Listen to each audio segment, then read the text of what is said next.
Well, it'll come up. Yeah, I know. We might be recording. There we go. Hello, everybody. Happy Wednesday night. Today is Wednesday, May 6th. I am so sorry that we got started late today, but that's okay. I think that I'm definitely a believer that things happen exactly when they're supposed to happen. And we don't control everything that we think we do. And so sometimes technology wants to do what it's got to do, and we need to let it. So I am Marisol Quevedo Rucha. This is the National Parents Union Nightly Restorative Check-In, and I would like to introduce my guest, Brian Morton. Yep. Yeah. Hey, how are you, Marisol? Hello, everyone. How are you?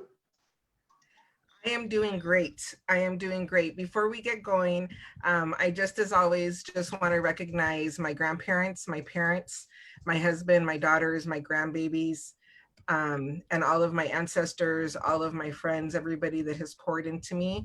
Thank you. I love you. And because of you, I am who I am. So we're ready for our show. Brian, can you introduce yourself? Whatever you would like to share. Yeah. Whatever you would like to share. Everything's fair game. So first of all, I'll start with, I'm Brian Morton, just a regular guy from Camden, New Jersey, that has been blessed to find himself married to the love of his life. My wife, Felicia Reyes Morton, raising 3 beautiful daughters. Everyone always asks, are you going to go for that boy? My wife's Puerto Rican, I'm half Puerto Rican, so that's a very Latino thing. When are you going to get that boy? And my response is, I raise strong women, so I don't need a boy. So raising 3 strong, beautiful young women, and being blessed to have the job that allows me to fight for my community, to lift up those that have been overlooked, and to do this work right in the community where I live and refuse to leave. So, that's all in a snapshot, who I am, and just super excited to be a part of this National Parent Union movement. And, happy to be fortunate to be in this space to help people sort of in their day in a sort of restorative and centering place with you. So I am a mother of women. Yeah. And I have 3 daughters and I have 2 granddaughters. Yeah.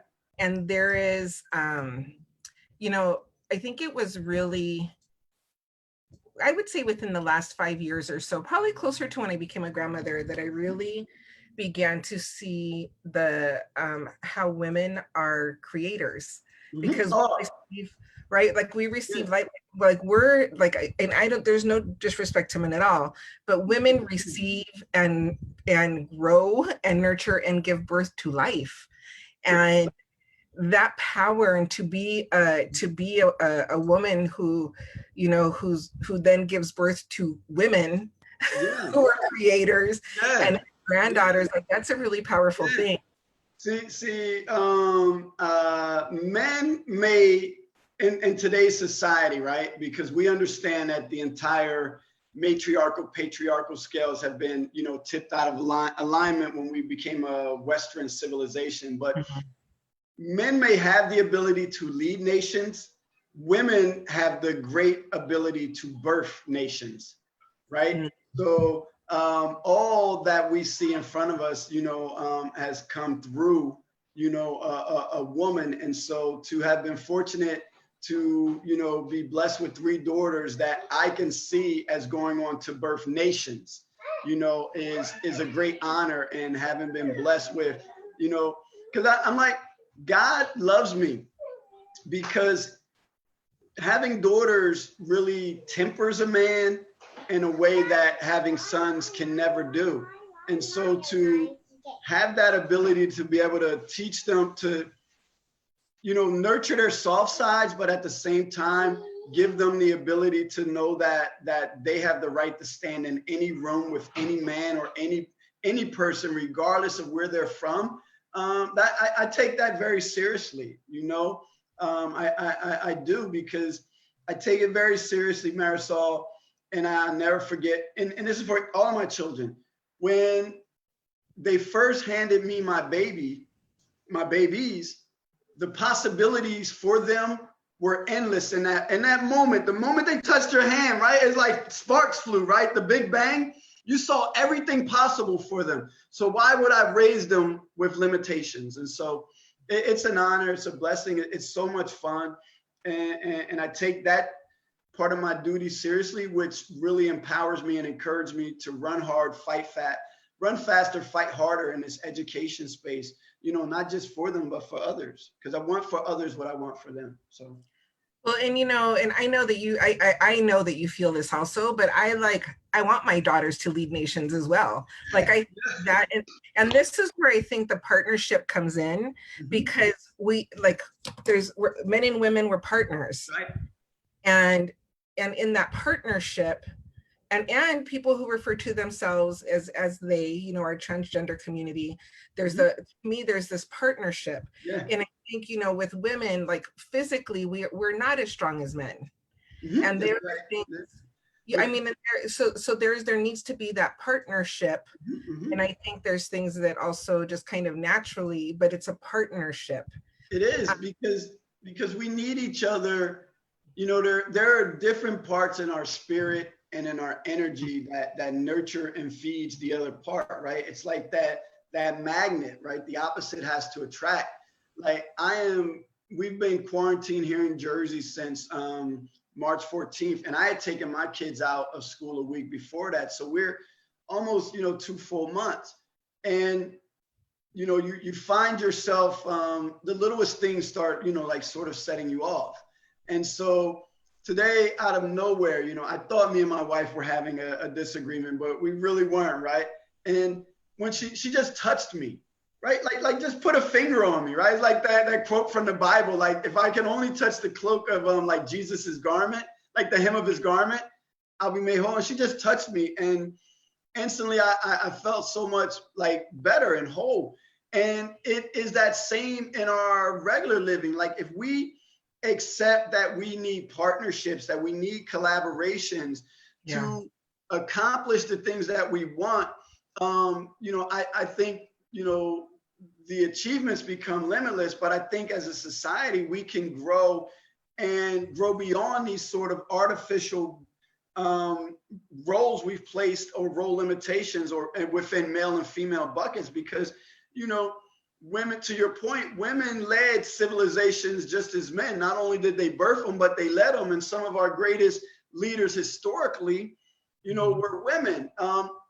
And so, and when in my own family and in all of our families, when we look at, we love our dads, right? I grew up in a single parent household. So, you know, I say that figuratively. I guess we love them. I don't know. It was women that shaped me.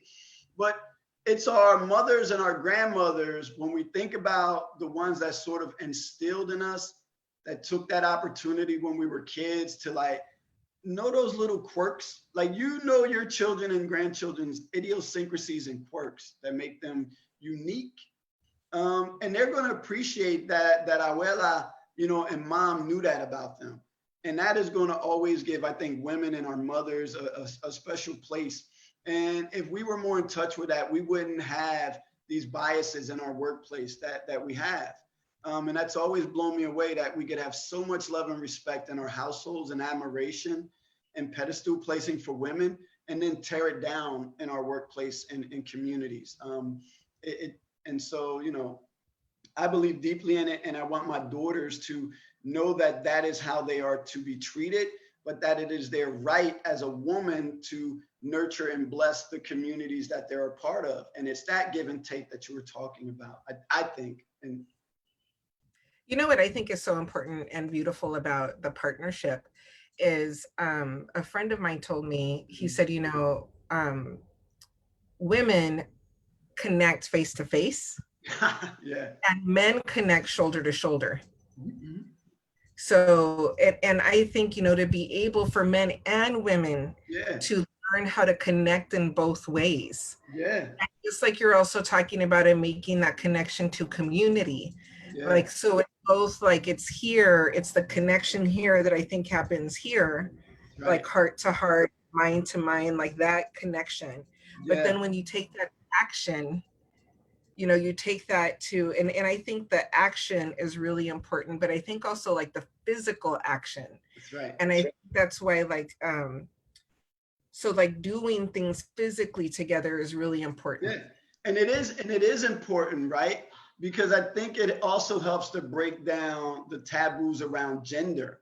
Yeah. So when I'm Yeah. in a room with a woman, you know, if I'm a young man, I don't feel awkward or my emotions don't run away and I act inappropriate or, you know, I'm not able to communicate in a way that I normally would, right? And it's the same for women, right? To be able to feel comfortable and confident in the presence of men and not think that they're, you know, to look away, to look down, to shy away, you know, and for men that women are not just an object, you know, to be, you know, looked at or lusted upon, and but someone that has just as much value and something to contribute as you do, or you think you do, right? Because we all think we have a lot to contribute. Whether or not we do is still yet to be decided, right? When the scales are weighed. But I do think that's something, if we're bringing it back to like the National Parent Union, you know, that attracted me from the start is that it's like, hey, I have a, you know, there's might be a vision, but to get to where we're going, we all have to be willing to shoulder a weight together, right? And I thought it was beautiful when you just said women communicate eye to eye. And when I thought about it in that instant, I'm like, yeah, it was my mother was the first one that tapped my chin and said, you know, look me in the face, you know, like I see you, let me see you. And so just as you said it, like like this quick thought, like, yeah, she was the first one that said, let me see you. And, you know, those gentle encouragements, I think, from our mother and from in our workplace, right? We should be encouraged. People should know that the workplace shouldn't just be all about like, hey, Brian, I see you knocking these metrics out, and that's the only time I choose to check in. But hey, Brian, you're doing an awesome job. Or hey, Brian, I see you handling so much. How are you doing? How are you taking time out of all that we do to save the world, to save yourself, right? To check in and say, you know, tell somebody, I see you. You're doing a great job. Sometimes it's so easy to be critical of people with our friends, but it takes the least amount of effort to just be complimentary. You know, I think so I was a school leader. I moved into district leadership. And leadership is something to me that is really important to learn about, to talk about, to model, to because what I have seen, a leadership is the most destructive force.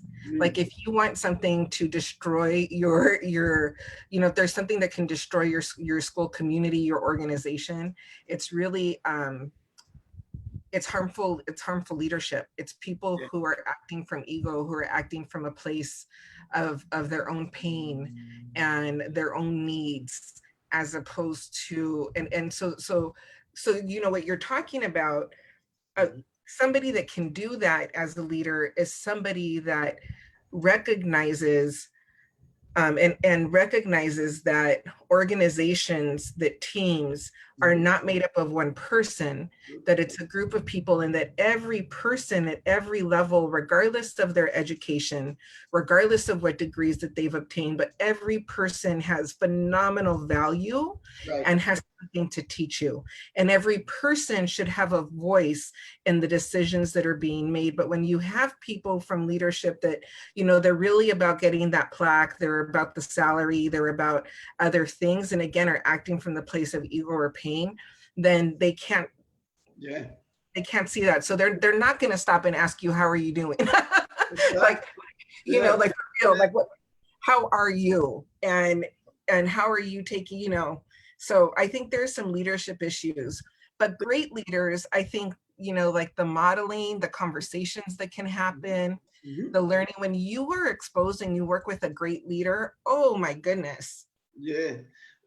Well, great leaders, and this is the difference between the two types, right? Leaders and those that have had the great fortune of circumstance to put them in a role that would call upon them to lead, right? Because everybody in a position ain't, you know, they didn't get there the honest way. But when you were speaking, I was thinking about like in organizations, right?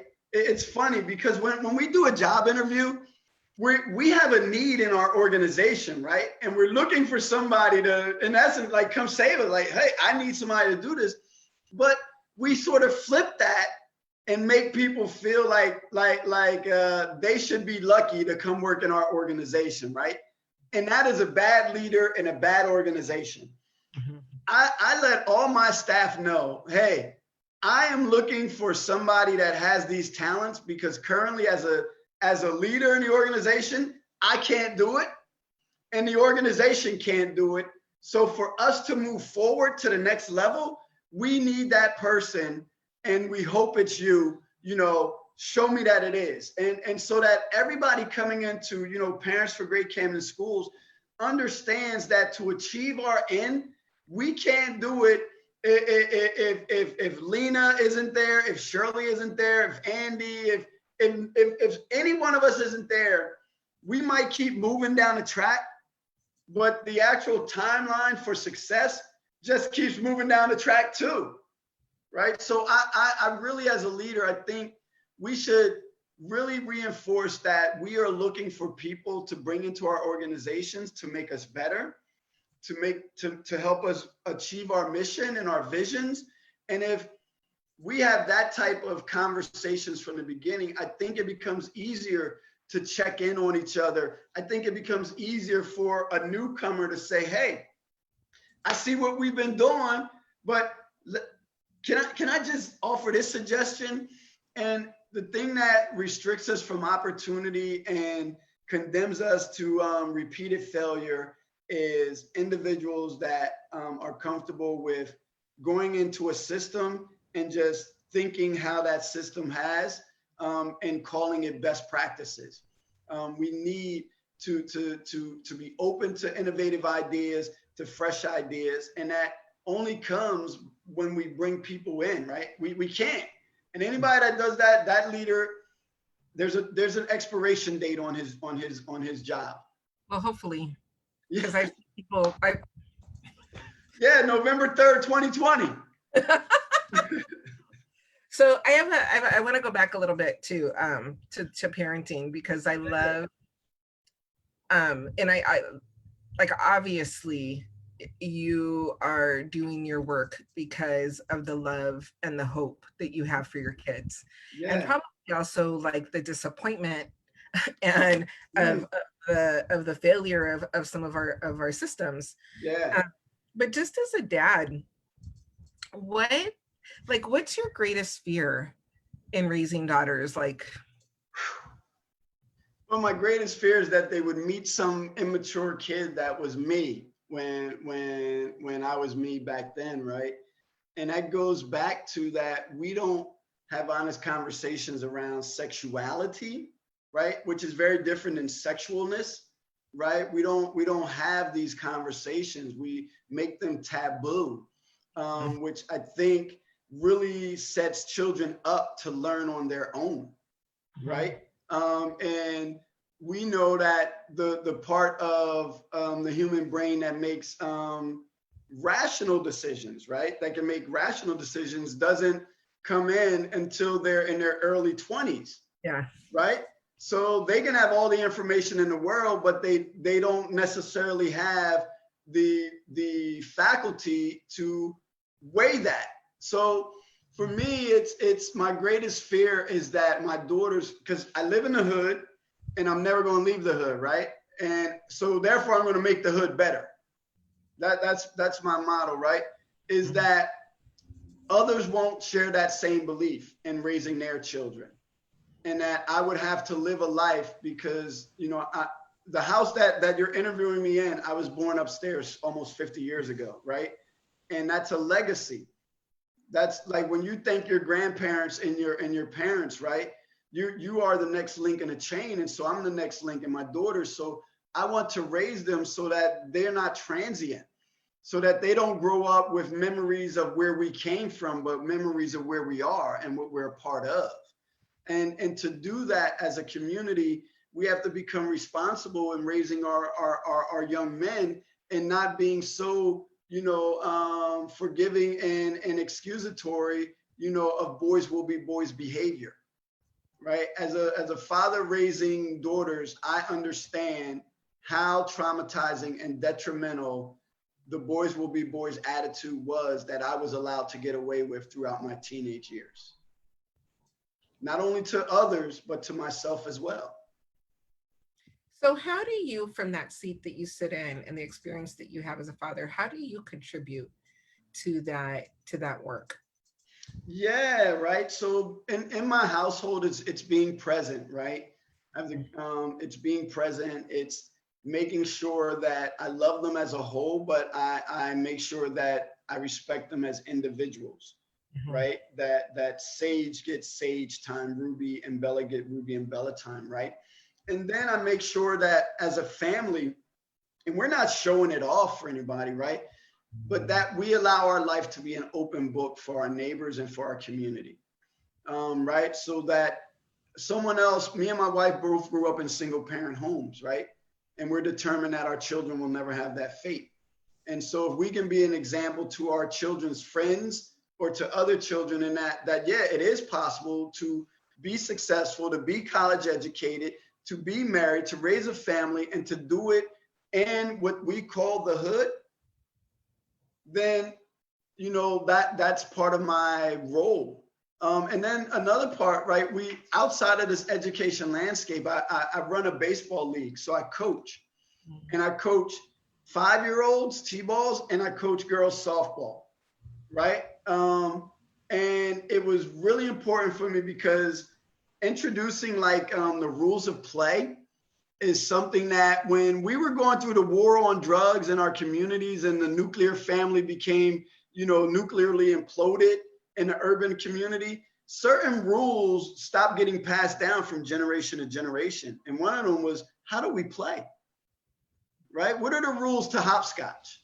What are the rules to this, to that, right? And how do we play and come to compromise so that we can do something together? So introducing little kids to how individually they can accomplish a team objective is really important. And then coaching teenage girls, right? I coach 14 to 16-year-old girls in softball, teaching them that their bodies are more powerful than something that Western civilization has deemed it, to be.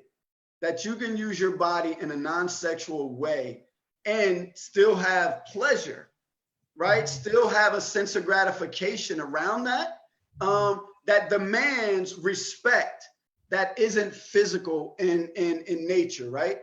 Or Um, sexually physical. yeah, sexually physical, right? Like Sexually wow, physical. look at her hit that bat. She threw that ball just as hard, right? Like they can respect you without it being sexual. And I think that's really important in our community. And it plays a long way in how we carry ourselves and conduct ourselves in school. How I do or don't feel about, calling out an injustice in my classroom as a student, and how ultimately when I get into the workplace, I will feel like and carry myself. And then ultimately how I feel I should lead or not lead in my own communities. It is all, in this case, I think, I forget the words when they were talking about economics, trickle down. It is definitely all trickle down in that term, in that sense of it. And I just see the connection. And I'm gonna end with it. I know I run long in my comments. Um, I and this is serious. Like I was raised by my grandmother and my mother, so I know I'm more in tune to my um, feminine side than some others. I know I'm all man and all that, right? But I have the great fortune of having to had the opportunity of seeing things through my mother's eyes as she struggled as a single mom. And my mom had me when she was 14, right? And so when I look back, I'm like, we grew up together, Yeah. right? And so all of that to say, we have an obligation to, contribute back to our communities in whatever way that can be, to be an example to others. And for so long in places like Camden, we lived 100% up to that obligation if I was showing you how to get into the drug game, or showing you how to get into a nefarious lifestyle, right? We gave up control of our communities to that other side. And here in Camden, I think fighting for schools, fighting for our communities, fighting for our families is a way of reclaiming, our promise of America, right? I'm not waiting on someone to save us. This is my community. This is our community, Marisol. This is our America, right? And that's what I think is so beautiful about what we're working on together with the National Parent Union. I want you to watch the show from last night. I'm going to tag you in it because I had Enrique Lugo on, and he is talking. He's here in San Diego. He actually is in. We live in the same neighborhood, but exactly what you're talking about. Like he and his wife really revitalized, re-energized an entire neighborhood. Yeah. And when that's what he said, like he was like, people would be like, well, why don't we have that in our community? Why don't we have that? And it was finally like, no, like, then let's go out and figure out how to get it. Yeah. And he's a cat, like he's probably like 34 maybe. And, and is doing it. So I'm going to tag you in that because I want you to watch. So there's two things. Go ahead. Well, one thing I want to tell you, this is your time. So whatever your answer is, like, please don't, like, I trust and I know that whatever is meant to be said is going to be said, and whoever needs to hear it is going to hear it. Like that is, I have a lot of faith in that. Me so too. just Me too. that. Me So too. don't. Me too. And it's funny, right? Sometimes it's funny living in that, having that abstract connection to the universe when so much around us demands that we be like concrete, right? But I always tell people, they're like, how do you believe in God, or why? Do you believe in something you can't see? And then I blow on them and I say, the same way you just believed in that wind, right? You can't see it, but you felt it. You know it's real. And I think the work that we do in this conversation, that's what's so beautiful about your restorative justice, restorative in recap at the end of the night. I love it, right? It's like, let's remind people that we should be purposeful about winding down, that we should be purposeful about recentering. The same way we're purposeful about making that cup of coffee, the same way we're purposeful about, being out the house at 8 a.m. or in this, shutdown, logging into the computer. Sign, like that same purpose, right? Of like getting the parents together, getting like going and talking, getting your lines prepped to go talk to the legislator. Like in that same power, we have to take care of ourselves. Yeah, because everything we do up until this moment, right, is giving to the world, right? I got to give this email. Oh, I got to be present. Oh, I got to make sure. And especially now when we're teaching, right? And so as you talked about earlier, disappointment, man, COVID has definitely laid bare the realities of a failed education system. And that's, another line, but it is definitely laid bare that. And I really think the movement is going to move forward at a much faster pace now that this has happened. And so many Americans, not just urban Americans, have had an opportunity to be home and be present with their children to assess what they know and don't know, but more importantly, to see or not see support from their schools. So I think the movement will speed up as a result of it. So I'm going to call that into being as a positive of this negative situation. But we need to wind down at the end because all of our day is about giving. And so it's about exhaling. And we need to remember that inhaling is the part that nurtures the body. And, while we may love giving, the exhaling, which is the cleansing, we do have to nurture ourselves. And so that's why I really, love, again, I'm going to keep saying it because I love it, right? Like, hey, it's chaotic. We're being superheroes in a world pandemic, right? And it is okay to admit that right now, I don't feel so hot. That right now, I need my wife to just touch my shoulder the same way she might need me to rub her back, right? And if you don't have that person in your home, then, you know, let's be that person for each other. And I've been amazed by watching the amount of, because people thought this would tear us down, right?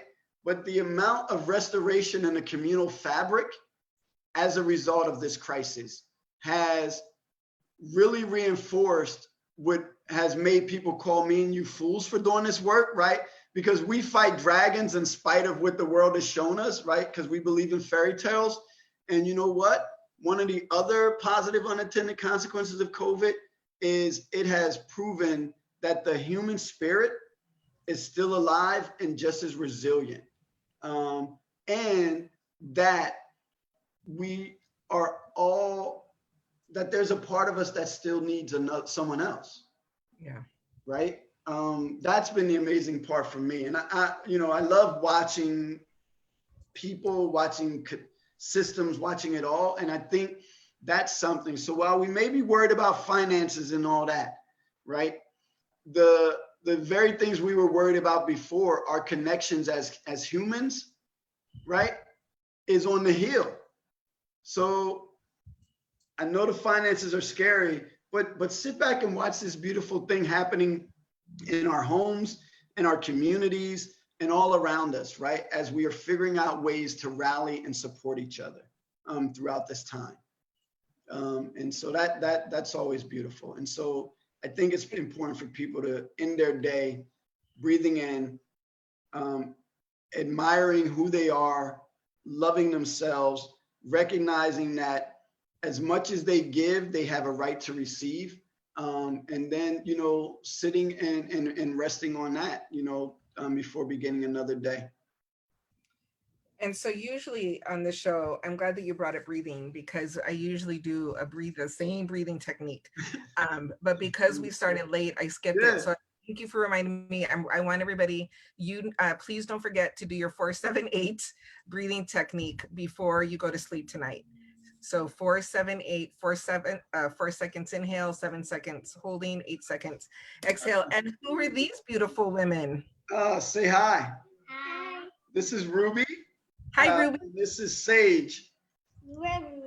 And Bella is upstairs. You know. Hey, my name's Hi, Sage. Ruby prefers to be Scarlet right now. Hi, Scarlett. All right, let Daddy finish his meeting and I'll be right out. All right. They are more than welcome to stay. Yes. They are more than welcome to stay. So one of the, this group that I work with is, that I've done some work with, beautiful Indigenous Women's Collective in Arizona. Mm-hmm. And they're in their belief statement and their mission statement, they talk about doing the work at the pace of their families. And it was the most beautiful thing, because they don't do that. Like, they don't, if the kids want them, like the work, like they'll either be there, the kids know, but it's like everything is at the pace of our kids. And that's so beautiful. So whenever the kids come on, I'll always tell people, like, no, like, leave them, because you know what, Brian, that is our medicine. Yeah. And that's also reminding them, like we were talking about earlier, right? Like they have a right to be a part of. Absolutely. Like, we're here because of them. We talk about, yeah, right. We're talking about them. Well, hey, the bosses have shown up. Yeah. and that just made me, when you were talking, made me think about, you know, like how we can use this time to continue to connect and also continue to educate, as you were talking about the Indigenous history, right? I'm fried with trying to be a teacher at home to the textbook. I'm fried after almost 2 months of it. I know why God led me down my professional path and not into right. Yeah. God bless the team. But we're now taking little excursions, like 1-day excursions as a family, right? Being mindful that we're still in a pandemic. So having our mask, right? Being socially responsible. But, you know, we're fishing, you know, we're going fishing. But part of it involves conversation around nature, the environment, recycling, you know, should I get a fish? You know, I'm able to talk about the gills and how, as an amphibian, they're able to breathe, in water versus. So one of my tips to sort of parents and everyone out there, if you're like me, and maybe you're better than me, you're struggling a little bit right now, right? Trying to manage home, trying to manage the kids' education, trying to manage your job, trying to manage surviving, right? Because even if you're safe in your home, we are still in flight mode because we have been told that your life is at risk, right? So that adrenaline is still moving. So I'm taking my kids to just make learning fun, right? It's almost like field trips, where I can sneak education in, or we can have education conversations in an innocuous sort of way. But we're able to breathe, right? And be reminded that life is still happening, right? We are in survival mode. We are to be responsible of the health recommendations. But with that said, knowledge is power, and there's a way to live. And then once we understand how to live responsibly, to thrive. And so I want my daughters, to do that. And plus, that's a way for us to decompress. So, we're going to drive to Maryland to go fishing and to drop some crab traps, and that's about an hour from our house, right? A few days later, we're going to drive to Washington, D.C., and just walk. And maybe, order a box lunch or take a picnic lunch for us to sit out by ourselves, right? But that's given us a ride in the car to see some cows, to see some trees, right? To play I Spy, to see how many different states license plates we can find and what their logos are, right? Or mottos, I mean, right?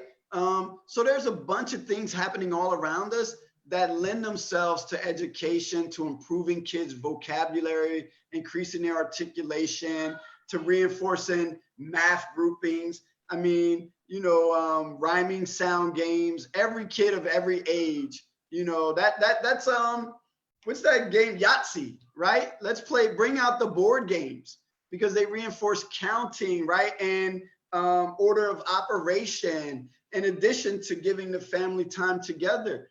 And break out, listen, family movie time where I have a 3-year-old, a 5-year-old, an 11-year-old, and then me and my wife, where everybody gets to pick a movie, right? Because there's something for everyone to be appreciated, right? And I think, again, like, don't allow this crisis to to disrupt your energy and take away from living, but get the information and the knowledge and be responsible. And I think as we move back out of containment and quarantine and isolation, that's going to be really important so that we don't rush headlong into foolish situations, but that as a community, as a country, we're moving in a responsible way to say, hey, wearing a mask is my obligation to not get you sick, Marisol.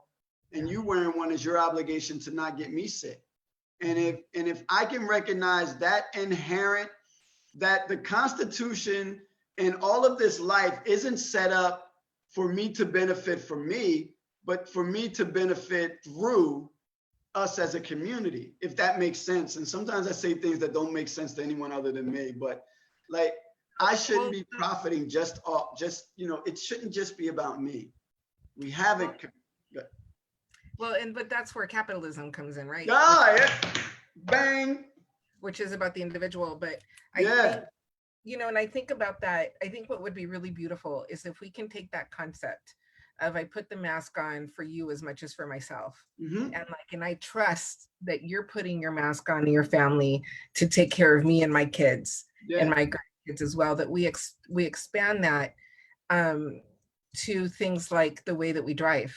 And I remember when my daughter started driving, I realized that, like, my hope and my prayer is that we all realize how responsible we are for each other. So when you're not healed, when you're reacting from anger, when people have road rage and they're not doing that work of really caring and taking care of themselves, they're not just putting themselves at risk, they're putting their children, my children, their grandchildren, mothers, fathers, grandmothers, grandfathers, all in danger by not taking care of ourselves. So my hope is that we expand that out. One of the things I wanted to say to you, because you said, that you're using these ways to embed education in an innocuous way. I don't think it's innocuous at all, because if we think about the way that we learn, like your Right. kids, and you talking about also like in the relationship with your wife, Yeah. they're seeing how couples work through things, how they communicate, how they partner, how they, like our kids and people, we learn from each other through observation. And what I think is really beautiful, who's coming over? Who's coming over? Sage running to the kitchen with a cheese stick. I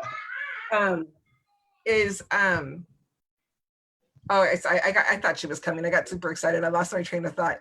But anyway, so one of the things I wanted, so this is another observational piece that I think is really important, because I talk about this with a lot of people on the show, and I think it's important to keep, like, this is an example of this. You're able to go out and do this work in changing the community and really in wanting to have that impact on community and other families. But the reality is that you've done the work on yourself.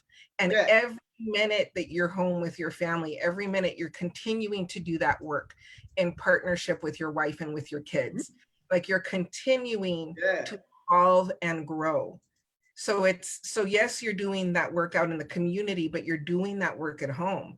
And like my friend Pedro says, my brother Pedro says, like, if we're not taking care of our home and making sure that our home is healthy, that we're healthy, that our cup is full, we have no business going out there and doing work with anybody else. That's right. That's right. And here's a funny thing, right? Most people that know me and my wife appreciate this about us, and most strangers are taken aback. Me and my wife, we fight as hard as we love, like never in a disrespectful way, but if we don't agree, we will talk it out regardless of where we're at, right?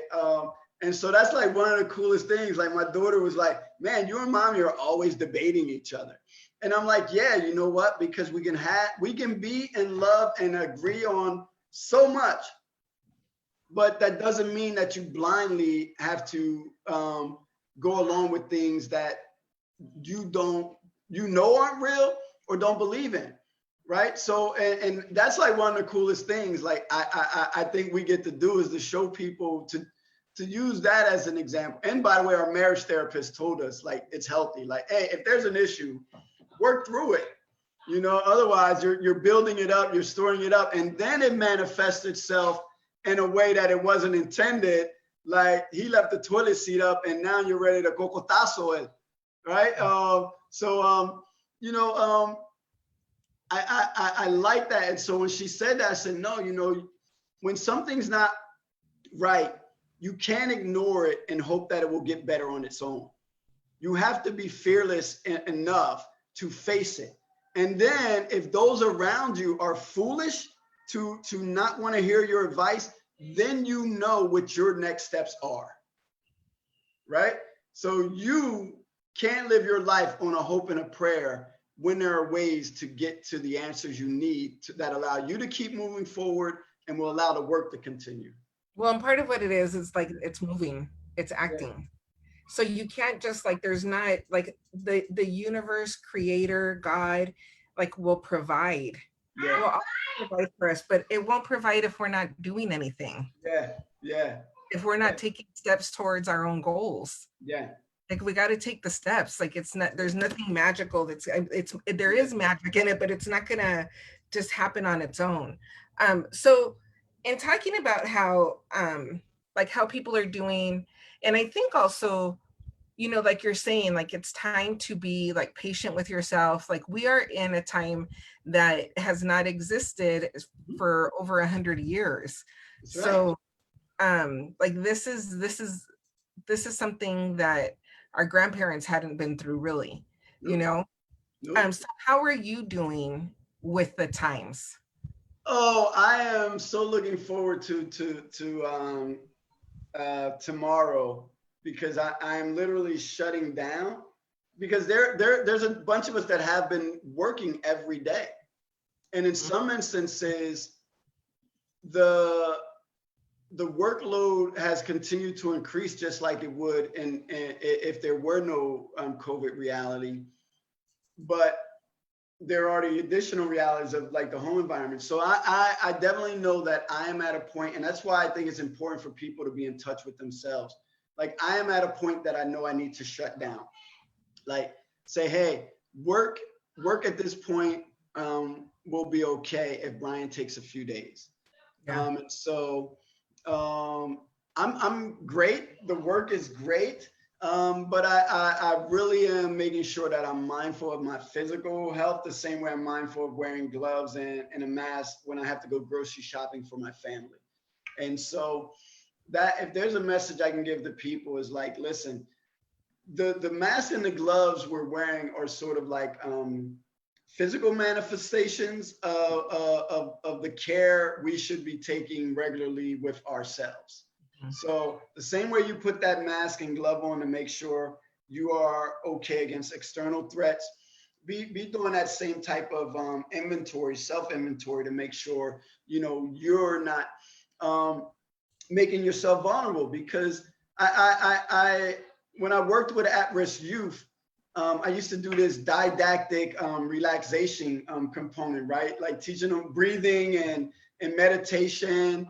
And they used to be shocked when I informed them that, the one of the leading contributors to death in America is stress, right? And literally it robs almost decades off of African American and Latino lives in comparison to their European American counterparts. And so we really have to be mindful during this COVID time to monitor stress, right? And to not think that just because we're not moving, that we're not being stressed. And to do things that will allow us again to breathe.